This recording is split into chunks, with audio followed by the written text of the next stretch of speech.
Hey folks, it's Nate. Thanks for joining me at the art table again today.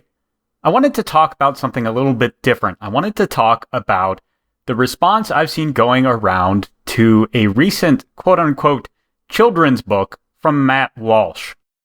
Now, to quickly recap for those not in the know, Matt Walsh is a conservative cultural commentator who runs a podcast for the outlet The Daily Wire. He's sarcastic, deliberately abrasive, and something of a troll. Things that typically go hand in hand in the internet age. Earlier this week, Walsh put out a book called Johnny the Walrus, which is a story about a young boy named Johnny who pretends to be a walrus, until one day his mother thinks he must be a walrus for real and starts treating him like one. And this book is obviously a troll. It is meant to troll people who buy into identity politics and think any identity you identify as must be valid and should be confirmed. The book is done pretty well. It sold out of its first printing, and they're ordering more cardboard so they can print more of them. Frankly, more power to him.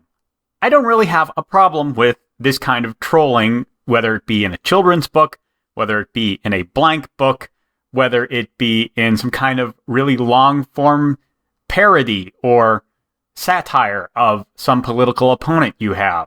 That is part of the purpose of art. And this kind of trolling, whether it does well because it's actually a good critique, whether it's actually a good satire, or whether the author is just really popular, is a valid part of the great conversation that makes up the body of Western art.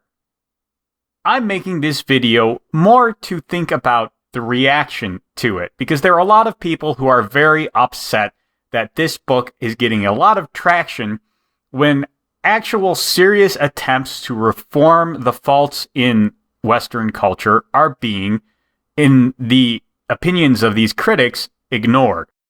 Now, as an indie author who doesn't get a whole lot of attention, I can understand where this sentiment comes from.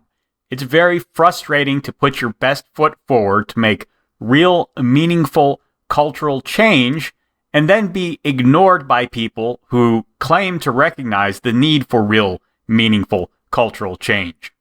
However, I think this criticism is off base for a number of reasons, and the first of them is that you have to recognize that people have an area where they function best.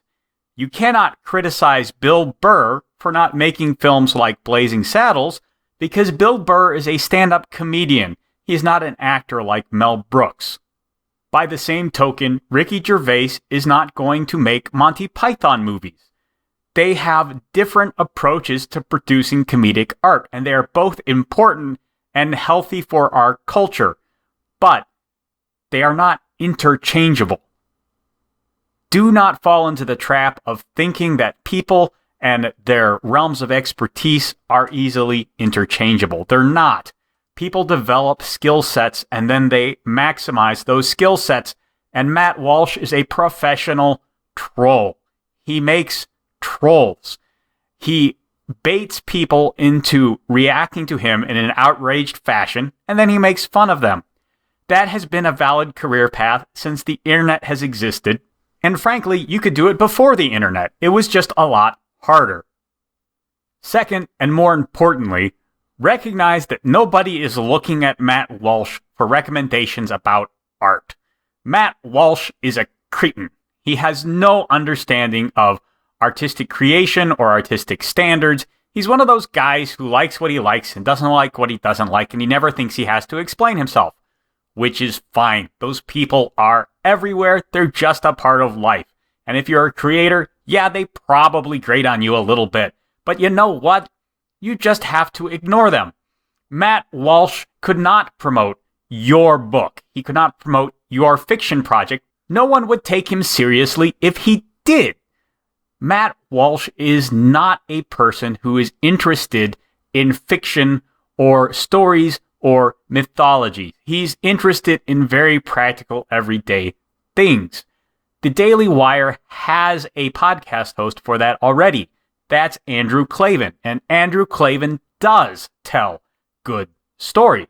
I just finished his novel, When Christmas Comes, and that's a pretty good crime story. It was a fascinating read. It had a good pace. It clearly drew heavily on the archetypical relationships between men and women. It was a fascinating and well-crafted crime story. And yet, even Andrew Klavan is not a good critic on all fronts. He's not a good critic, for example, of fantasy. He admits to this. He's not very good at buying into these kind of fictional histories or fantastical worlds. And even his novel series, Another Kingdom, where he attempts to write a fantasy story, is pretty mixed. His character work is as good as always, but his approach to building the fantasy world leaves a little bit to be desired. He has a respectable opinion on crime and noir and similar stories because that's what he writes and that's what he's really good at. That's what he's passionate about. And the things he's not good at or passionate about, well, his opinion is pretty spotty. His production is pretty spotty. And that's fine. That's what you expect from someone. But if you're an indie pulp rev guy, if you're a sci-fi guy, if you're a fantasy guy, even if you're a dark horror kind of guy, Klavan is not your go-to for opinions. And I wouldn't even take his opinion on those genres very seriously, because I know that something about his personality or his life experiences colors his interpretation of them to the point where he's just not going to resonate with things that I would like. I think it's better that he doesn't comment on them or try and promote them, because that would not look authentic or realistic, which is very important in this internet-driven, social media-driven age of promotion. You don't want these people promoting your work because that's not where their heart is. And in an atmosphere where sincerity of endorsement is so important, getting an insincere one is worse than having no endorsement at all, some of the time. And finally, there seems to be a belief that some conservative fiction writers promoting Walsh's book were somehow going outside their wheelhouse simply because Matt Walsh was someone they knew of or who was within their circle of friends, essentially a clique. And that's an accurate assessment. I think that's 100% true. Look, it's really hard to be the guy who is putting in all the work to build a platform and publish your own work and keep track of all the people in your field who are trying to do the same. Matt Walsh already has a really big platform, and he used it to blast out his work. And authors who are already busy working on their own platform and their own writing and keeping in touch with their fellow authors who give them feedback and working with their editors and looking at their cover art and promoting themselves on social media. Yeah, it's really hard to look outside your own clique for good up-and-coming fiction. Look, I barely have time to keep up with more than 24 other storytellers in my day-to-day. I work a full-time job. I spend a lot of my free time writing or trying to figure out ways to promote myself.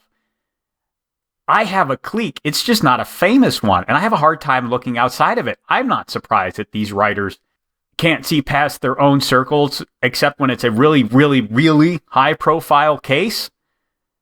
It's hard, and it's not like being a well-known and respected author makes it easier. They are still busting their butts to get all that writing done and all that business work done. And yeah, they're not always going to have time to look around and see all the other cool things that are happening around them.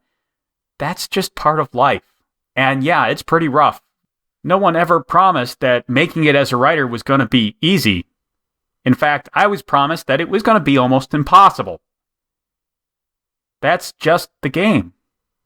Keep writing, and don't worry about how other people are getting it done, because that method only works for one person. It's not going to work for you or me. A long story short, yeah, it is sometimes a little irritating to see somebody who has never shown any interest in publishing put out a book and make a ton of sales just because they are a well-known name.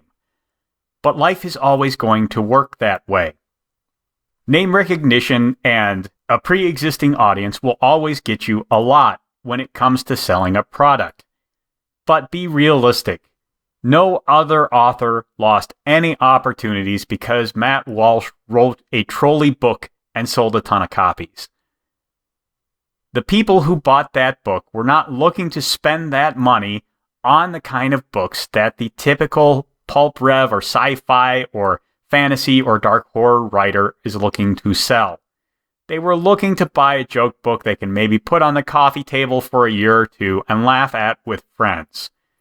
And maybe some of those people would buy your books too, but they wouldn't buy them under the same kind of circumstances that created Johnny the Walrus and its breakaway sales. So stop fretting about it and get back to the serious, really difficult business of writing and promoting your own stuff. That's the better way to go. Anyway, that's all I got for you today. Let me know what you thought of that down in the comments below. There's a like button and a subscribe button down there you can use as you see fit, and I'll talk to you later.